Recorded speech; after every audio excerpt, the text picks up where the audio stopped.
மத்திய பட்ஜெட்டில் தமிழகம் ஓரங்கட்டப்பட்டதாக கூறி மாநில அளவில் திமுக கண்டன ஆர்ப்பாட்டம் நடத்தி வருகிறது. விழுப்புரம் வடக்கு மாவட்டம் சார்பில் நகராட்சி திடலில் கண்டன ஆர்ப்பாட்டம் நடைபெற்றது. இதில் கனிமொழி எம்பி கலந்து கொண்டார். தமிழ்நாட்டை சேர்ந்தவர், மதுரையில் பிறந்தவர். ஸ்கூல் எங்க படிச்சாரு தெரியுமா? யாருக்காவது தெரியுமா?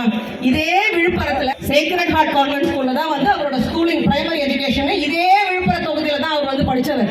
தமிழ்நாட்டை சேர்ந்தவர், மதுரை மண்ணில் பிறந்தவர்.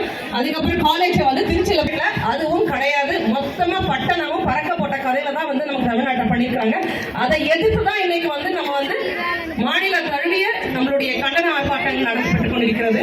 எல்லாரும் கேட்பீங்க, இது என்ன பெரிய விஷயம், அவங்களோட கூட்டணியில இருக்கிற மற்ற கட்சிகளுக்கு நிதியை ஒதுக்கிட்டாங்க, நம்ம எவ்வளவு வரி கட்டுறோம்னு உங்களுக்கு தெரியுமா? அந்த வரியில இருந்து திருப்பி நமக்கு எவ்வளவு கொடுக்க போகுதுன்ற கணக்கை மட்டும் உங்களுக்கு முன்னாடி நான் முன்வைக்கிறேன்.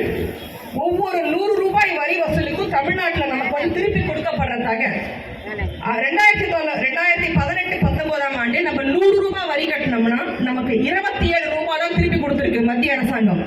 அதே மாதிரி 2019-20 24 ரூபாய் தான். 100 ரூபாய் நம்ம வரி கொடுத்தோம்னா 24 ரூபாய் தான் திருப்பி கொடுக்கப்பட்டிருக்கு. அதே மாதிரி 2020-21 100 ரூபாய் வரி கட்டினா 26 ரூபாய் தான் நமக்கு திருப்பி கொடுக்கப்பட்டிருக்கு தமிழ்நாட்டுக்கு. அதே மாதிரி 21-22 28 ரூபாய் தான் திருப்பி கொடுக்கப்பட்டிருக்கு. 22-23 24 ரூபாய் தான் திருப்பி கொடுக்கப்பட்டிருக்கு.